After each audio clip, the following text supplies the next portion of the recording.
Buenos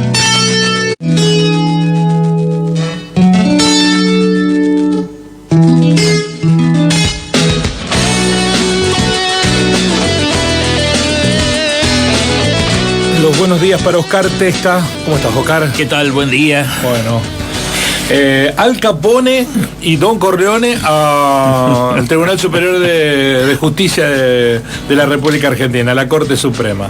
Así es. Eso lo digamos. Hubieran propuesto a Griselda Blanco, por lo menos, la líder del narcotráfico, por lo menos era una mujer. Claro, habrían cumplido con uno de los requisitos del decreto 222 que... extrañamente, porque esto tiene vueltas por todos lados que realmente uno puede analizar. El decreto 222 fue el decreto que se dictó durante la presidencia de Néstor Kirchner y que fija las pautas y los lineamientos con los cuales se tienen que proponer los postulantes a ocupar el cargo de ministro de la Corte. Todo lo que dijo allí, lo que contiene ese decreto, que está vigente todavía, en la comunicación que salió de Presidencia de la Nación ayer, dice de que lo van a modificar y actúan tomando medidas como si el decreto estuviera modificado, por lo cual hay que deducir de qué carajo, o forma, perdón con el término, van a hacer con el famoso decreto. Carajo es un término aceptado por la Real Academia Española. Sí, bueno, pero digamos la libertad, carajo, al carajo. Sube al carajo y mira si en el horizonte está la tierra. El barco pirata enemigo. Bueno, realmente es absolutamente increíble. El dato que es fundamental para analizar desde este punto, digamos, de violación de la normativa, es lo que tiene que ver con el nombramiento, con la postulación de Manuel García Mansilla para reemplazar cuando el 29 de diciembre Maqueda cumpla los 75 años de edad. Esto es un verdadero delirio por un montón de razones. Una de ellas tiene que ver con la posibilidad, supongamos que se desarrolla, ya después entraremos a evaluar cuántas posibilidades de éxito tiene esta postulación. Supongamos que en un par de meses esté designado. ¿Qué pasa con todo lo que puede haber al medio? Fundamentalmente dos razones. Primero, que habitualmente los jueces, cuando cumplen 75 años, con la honrosa excepción de Eugenio Zaffaroni, que fue el único que cumplió los 75 años y se fue. Tenemos que recordar que Hayton de Nolasco presentó un amparo y estuvo litigando durante prácticamente 3 años, claro. Y Fayt en su momento con 90 y Fayt pico directamente se negó y dijo que no lo alcanzaba porque la modificación de la Constitución y los medios salieron a defenderlo. Los medios, por supuesto. Toda la hegemonía mediática, el grupo Clarín a la cabeza salieron a defenderlo, que lo querían sacar. Exacto. Con la honorabilidad que tenía, ¿no? Sí, absolutamente. Entonces, ¿qué ocurriría, digamos, si este tipo de recursos que se interponen, se chicanean, pasan por diferentes instancias y demás, demora 2 o 3 años? Vamos a tener un ministro inspectore esperando que en algún momento se desocupe la silla para ocuparla, lo cual resulta francamente payasesco. Y por otro lado tenemos también la eventual situación en el cual supongamos que en este momento, cuando se ha tratado en el Senado el pliego de García Mansilla, no se encuentren objeciones y termine dándosele el acuerdo. El propio García Mansilla, y ahí es donde me cuesta un poco entender la aceptación de parte de él también de esta situación anómala, estaría sujeto a denuncias, a carpetazos, a infinidad de situaciones de alguien que realmente tiene una trascendencia pública importante, como tiene este abogado, estaría expuesto. ¿Y con qué elementos se podría asumir el cargo cuando este tipo de situaciones estén en vigencia? Porque tenemos que recordar que para ocupar el cargo la más alta magistratura de la nación, no solamente pesan cuestiones curriculares, sino también cuestiones personales, cuestiones que tienen que ver con la forma de ser, de pensar, cuestiones filosóficas, ideológicas, religiosas, ética, políticas, moral. ética, exactamente. ¿Qué pasa si todo eso termina alterado en ese interín entre el momento en que se le presta el acuerdo y el momento que tenga que asumir? Realmente no se entiende, es una cosa francamente difícil de calificar, porque evidentemente esto ha sido perfectamente planificado y llevado adelante, tal es así que en la comunicación de Presidencia de la Nación de ayer, respecto de Maqueda, dice que el 29 de diciembre deberá dejar el cargo como establece la ley, es decir, prácticamente lo conmina a irse el día de su cumpleaños. Vamos a ver si eso ocurre, porque además se necesitan los 2/3 en el Senado, que son en su mayoría votos peronistas. Tendría que haber una defección muy grande del peronismo para que esto pase, ¿no? Esa sería la segunda cuestión para poder,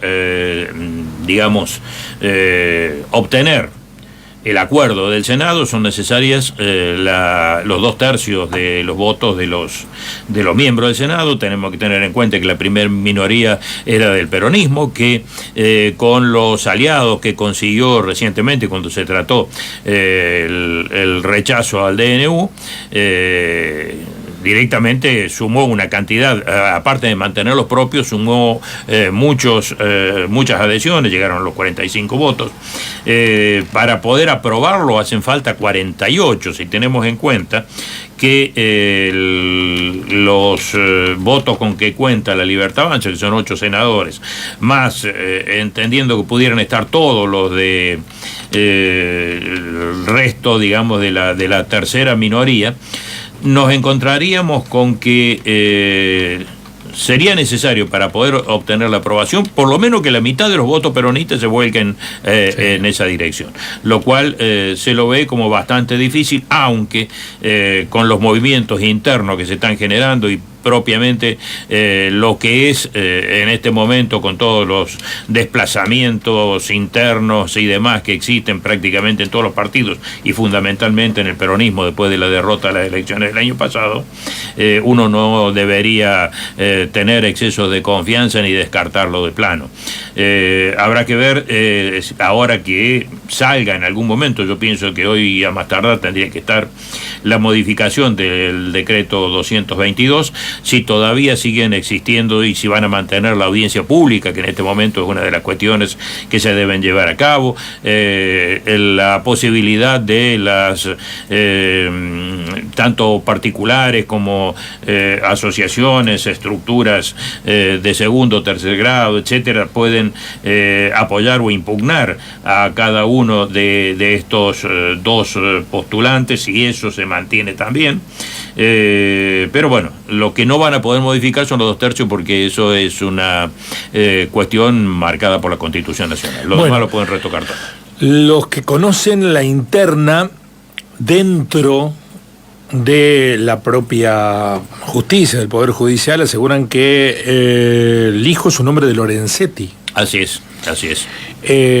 Pero el hijo, a su vez, está señalado como un espía macrista.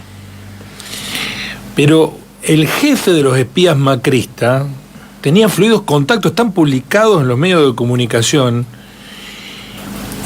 y tenía en esos contactos con el hijo el tráfico de información para armarles causas a Cristina Fernández de Kirchner, pero al propio Mauricio Macri también. Sí, digamos que hay con respecto al macrismo elementos a favor y en contra dentro de lo que ha hecho el hijo. Por lo tanto, desde mi punto de vista y teniendo en cuenta lo que son los jueces de Comodoro Pi, me parece que Macri no habría dado el visto bueno para que el hijo sea el punto, Oscar, que lo hemos hablado aquí, el descrédito de la Corte Suprema. El hijo no solamente no puede ser miembro de la Corte, sino que no tendría que ser juez. Ni juez. Seguramente, digamos que si hubiera funcionado el Consejo de la Magistratura, no tendría que ser juez. Lo del hijo es impresentable. Los jueces de Comodoro Pi, ninguno da el piné para estar en ese sitio. De eso no me cabe ninguna duda.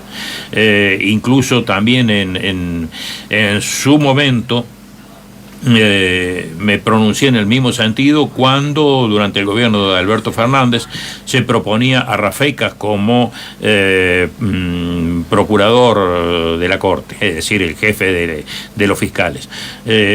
Nadie que esté allí está en condiciones de mostrar el currículum y los antecedentes de la forma en que han actuado en las causas que han tenido, como para poder aspirar a ese sitio, con la cantidad de excelentes juristas que tiene el país y gente que realmente es dedicada, moral y éticamente intachable y demás, que se busque este tipo de cuestiones, este tipo de personajes, apunta, sin ninguna duda, a poner en esos sitios gente que puede ser operada. Y ese tipo de cuestiones torna peligrosísimo este tipo de nombramientos. En ese sentido, por ejemplo, la postulación de Manuel García Mansilla tiene una serie de posiciones asumidas y tomadas que no concuerdo en absoluto con él, pero de alguna manera es lo único que uno le podría estar cuestionando, y no actividades como las que han tenido prácticamente la totalidad de los jueces de Comodoro Pi, que lo vetarían de manera absoluta para estar allí sin ser sujetos permeables a algún tipo de manejo, precisamente por los antecedentes y las formas en que han operado estando en ese lugar. Respecto del hijo, tenemos que recordar también que en su momento tuvo un verdadero escándalo cuando se acusó al hermano del hijo de ser un operador judicial en las sombras, y que es un juez que ha dejado dormir montones de causas, que ha acelerado o manejado de manera tiempista causas en las cuales han prácticamente todos los quienes han pasado por la política en los últimos 20 años. Todo ese tipo de situaciones lo vedan de manera absoluta para estar allí.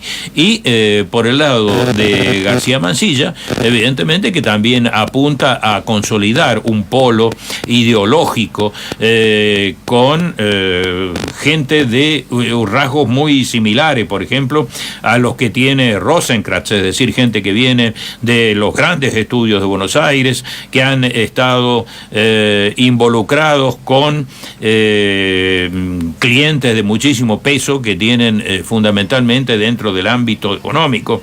Es especialista en petróleo y gas, en derecho empresarial. Es alguien que significa realmente una garantía para los poderes económicos mayoritarios y dominantes en lo que es la política y la economía de la nación. Los dos nombramientos realmente uno esperaría que por directivo, al cual lo estoy diciendo, encuentren en el Senado de la Nación la barrera que les impida llegar al sitio. Bueno, veremos lo que pasa, porque a lo mejor también es hacernos discutir cuestiones no que pasan por otra lógica y no por urgencia del momento, como es la situación económica, ¿no? Exactamente. Da la sensación que el gobierno en este sentido tiene iniciativa política, no son tontos. No, al contrario. Es decir, y no solamente esto, es decir, ayer, como se tocó acá en el programa también, y lo estaban haciendo, el tema del eventual indulto para los genocidas que se estaría preparando para el 24 de marzo, es otra cortina de humo que sirve para que todo el mundo genere reacciones, en algunos a favor, o la gran mayoría, entiendo yo, en contra, pero que sirven para disimular otro tipo de cuestiones, y van ganando un día tras otro, y mientras tanto lo que parecía que no se podría sostener en el tiempo durante tanto tiempo, precisamente, valga la redundancia, ya está cursando su cuarto mes cómodo de vigencia y pagando el país las consecuencias de todo esto. Gracias, Oscar, muy amable. Hasta el martes. Hasta el próximo martes. Así son las causas. Señores jueces, De delitos, tribunales, jueces y condenas. quiero renunciar expresamente a toda pretensión